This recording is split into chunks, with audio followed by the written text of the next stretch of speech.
আজকের ভিডিওতে বিবিএ তৃতীয় বর্ষ হিসাব বিজ্ঞান বিভাগ ও বিবিএস ফার্স্ট তৃতীয় বর্ষের কস্ট অ্যাকাউন্টিং বইয়ের an introduction to cost term and পারপোসেস অধ্যায় হতে একটি অঙ্ক সমাধান করা হয়েছে। এই ভিডিওটি হচ্ছে আমাদের এই অধ্যায়ের পঞ্চম ভিডিও। এর আগে 4টি ভিডিওতে আরও 4টি বোর্ড কোয়েশ্চেনের অঙ্ক সমাধান করা হয়েছে।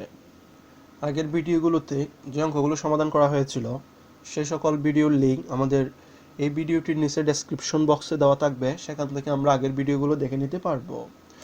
আমাদের আজকের ভিডিওটি এবং এর আগে 4টি ভিডিও সহ মোট 5টি ভিডিও দেখলে আমাদের পরীক্ষায় পার্ট সির 10 নম্বরের একটি অঙ্ক সমাধান করতে পারবো। আজকে যে অঙ্কটি সমাধান করেছি তার প্রশ্নটি পড়ে নিচ্ছি। দি books and records of Anwar manufacturing company present the following data for the month of March 2017। নিচে তথ্যগুলো মার্চ 2017 সালের আনোয়ার কোম্পানির বই থেকে নেওয়া হয়েছে। ডিরেক্ট লেবার কস্ট রয়েছে 16,000 টাকা, আবার যেটি বলা হচ্ছে 160% অফ ফ্যাক্টরি ওভারহেড, এবং এই টাকাটা হচ্ছে ফ্যাক্টরি ওভারহেডের 160%। কস্ট অফ গুডস সোল্ড টাকা 56,000 এবং কস্ট অফ গুডস সোল্ডের টাকা হবে 56,000 টাকা। আমাদের নিচে একটি টেবল রয়েছে, ইনভেন্টরি অ্যাকাউন্ট রয়েছে মার্চ 1 মার্চ 31।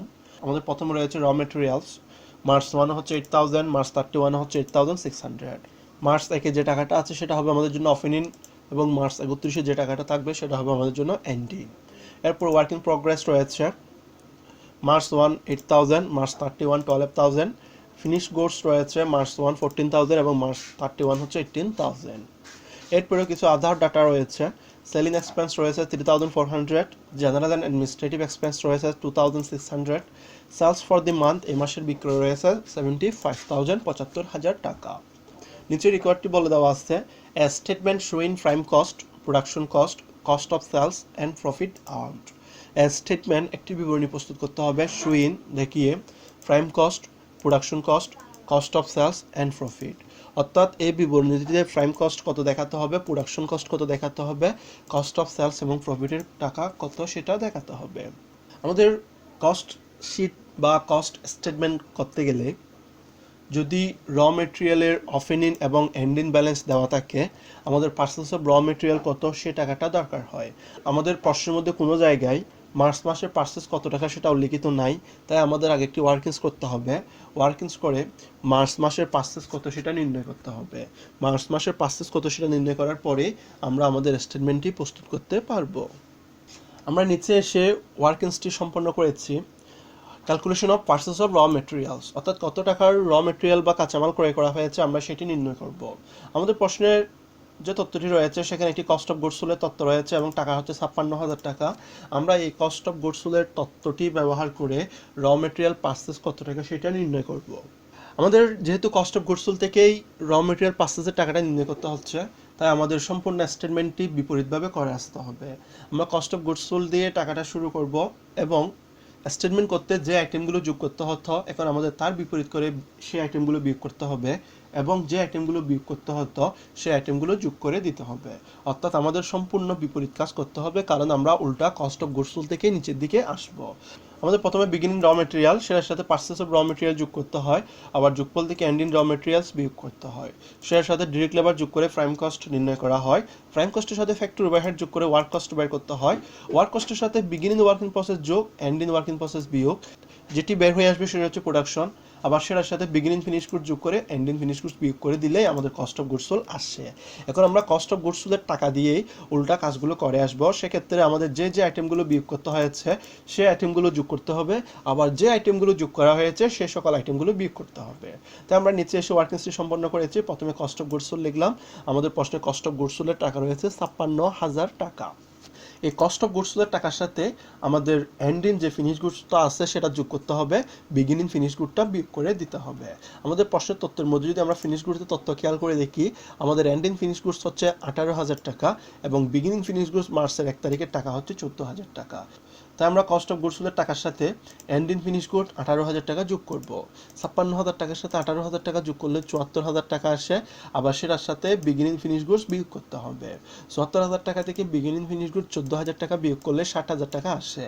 এই 60,000 টাকা হবে আমাদের জন্য প্রোডাকশন কস্ট। এই প্রোডাকশন কস্টের সাথে আমাদের এন্ডিং ওয়ার্ক ইন প্রগ্রেস যেটা রয়েছে সেটা যোগ করতে হবে এবং বিগিনিং ওয়ার্ক ইন প্রগ্রেস বিয়োগ করে দিতে হবে।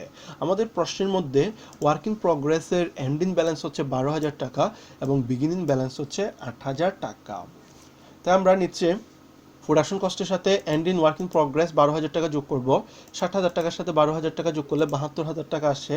সেটা থেকে বিগিনিং ওয়ার্ক ইন প্রগ্রেস বিয়োগ করে দিতে হবে। বিগিনিং ওয়ার্ক ইন প্রগ্রেসের টাকা হচ্ছে 8,000 টাকা।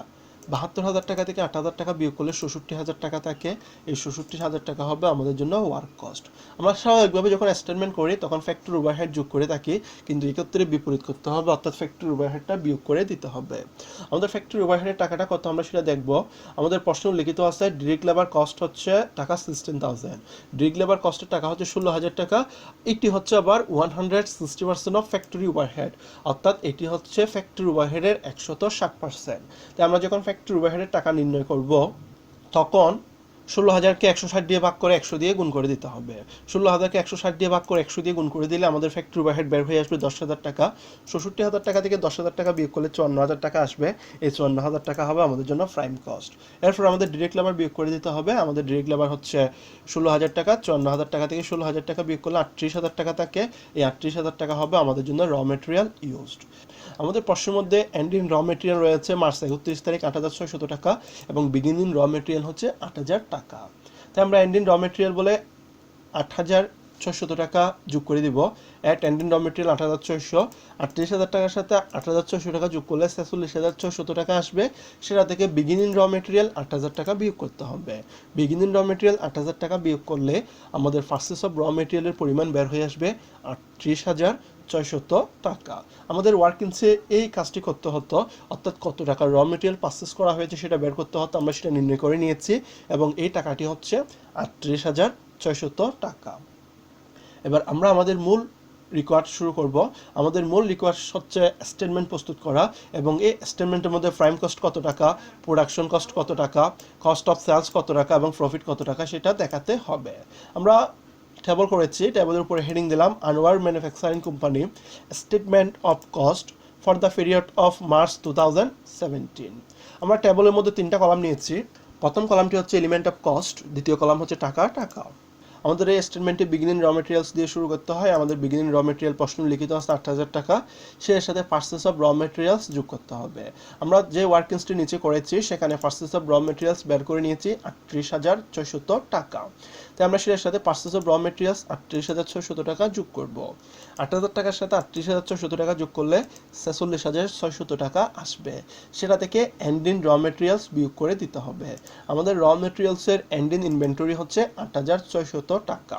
নিচে less ending raw materials বলে 8,600 টাকা বিয়োগ করেছি। 46,600 টাকা থেকে 8,600 টাকা বিয়োগ করলে 38,000 টাকা থাকে। সেটা আমরা দ্বিতীয় কলামে নিয়ে গেলাম এবং এই টাকাটার নাম দিলাম র মেটেরিয়াল ইউজড। সেটার সাথে আমাদের ডিরেক্ট লেবার যোগ করতে হবে। আমাদের প্রশ্নে ডিরেক্ট লেবার উল্লিখিত আছে 16,000 টাকা। তাই আমরা নিচে এসে অ্যাড ডিরেক্ট লেবার বলে 16,000 টাকা যোগ করে দিয়েছি। 38,000 টাকা আর 16,000 টাকা যোগ করলে 54,000 টাকা আসবে। এই 54,000 টাকা হবে আমাদের জন্য প্রাইম কস্ট। এরপরে প্রাইম কস্টের সাথে আমাদের ফ্যাক্টরি ওভারহেড যোগ করতে হবে। আমাদের ফ্যাক্টরি ওভারহেড বের করতে গেলে ডিরেক্ট লেবার 16,000 টাকাকে 160 দিয়ে ভাগ করে 100 দিয়ে গুণ করতে হবে। এভাবে করলে আমাদের ফ্যাক্টরি ওভারহেডের টাকা বের হয়ে আসবে 10,000 টাকা। 54,000 টাকা আর 10,000 টাকা যোগ করলে 64,000 টাকা আসবে। এই 64,000 টাকার নাম হবে ওয়ার্ক কস্ট। আমরা এখন এই ওয়ার্ক কস্টের সাথে বিগিনিং ওয়ার্ক ইন প্রগ্রেস যোগ করব এবং ending work in progress বিয়োগ করব। আমাদের প্রশ্নে বিগিনিং ওয়ার্ক ইন প্রগ্রেস হচ্ছে 8,000 টাকা এবং ending work in progress হচ্ছে 12,000 টাকা। তো আমরা এই টাকাটার সাথে অর্থাৎ ওয়ার্ক কস্টের টাকার সাথে add beginning work in progress বলে 8,000 টাকা যোগ করে দিয়েছি। 66,000 টাকার সাথে 8,000 টাকা যোগ করলে 72,000 টাকা আসবে।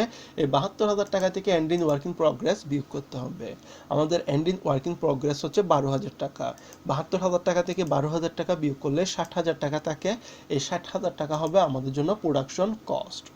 এই প্রোডাকশন কস্টের সাথে আমাদের অফেন ইন ফিনিশ গুডস যোগ করতে হবে এবং এন্ড ইন ফিনিশ গুডস বিয়োগ করতে হবে। আমাদের ফিনিশ গুডসের অফেন ইন টাকা হচ্ছে 14,000 টাকা এবং এন্ড ইন টাকা হচ্ছে 18,000 টাকা। তাই আমরা নিচে প্রোডাকশন কস্টের নিচে অ্যাড বিগিনিং ফিনিশ গুডস বলে 14,000 টাকা যোগ করব।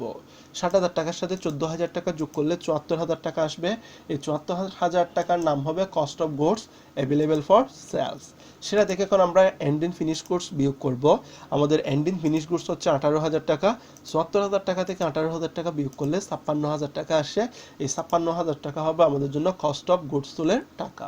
সেটার সাথে আমাদের অপারেটিং এক্সপেন্স বা পিরিয়ডিক কস্ট যেগুলো থাকবে সেগুলো যোগ করে দিতে হবে। আমাদের প্রশ্নের মধ্যে দুইটা অপারেটিং এক্সপেন্স বা পিরিয়ডিক কস্ট রয়েছে, একটা হচ্ছে সেলিং এক্সপেন্স, অপরটি হচ্ছে জেনারেল অ্যান্ড অ্যাডমিনিস্ট্রেটিভ এক্সপেন্স। আমাদের সেলিং এক্সপেন্সের টাকা হচ্ছে 3,400 টাকা, জেনারেল অ্যান্ড অ্যাডমিনিস্ট্রেটিভ এক্সপেন্সের টাকা হচ্ছে 2,600 টাকা।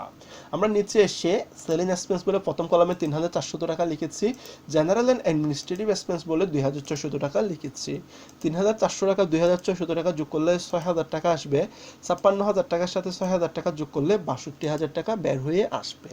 এই 62,000 টাকা হচ্ছে আমাদের কস্ট অফ সেলসের টাকা, এটার অপর নাম হচ্ছে টোটাল কস্ট।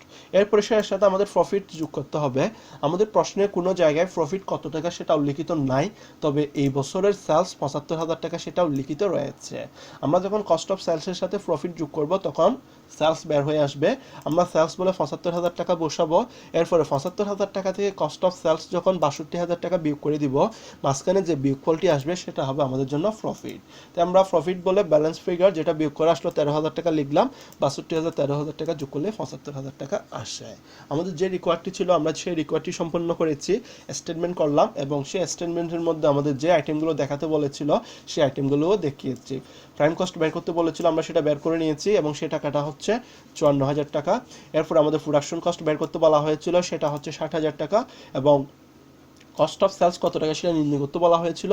আমাদের কস্ট অফ সেলসের টাকা হচ্ছে 62,000 টাকা। প্রফিট কত সেটাও দেখাতে বলা হয়েছিল, প্রফিটের টাকা হচ্ছে 13,000 টাকা। আমাদের পরবর্তী ভিডিওতে কস্ট অ্যাকাউন্টিংয়ের আরও গুরুত্বপূর্ণ উদ্দেশ্যসমূহ নিয়ে ভিডিও টিউটোরিয়াল আপলোড করা হবে। সবাইকে ওই সকল ভিডিওসমূহ দেখার জন্য আমন্ত্রণ রইল।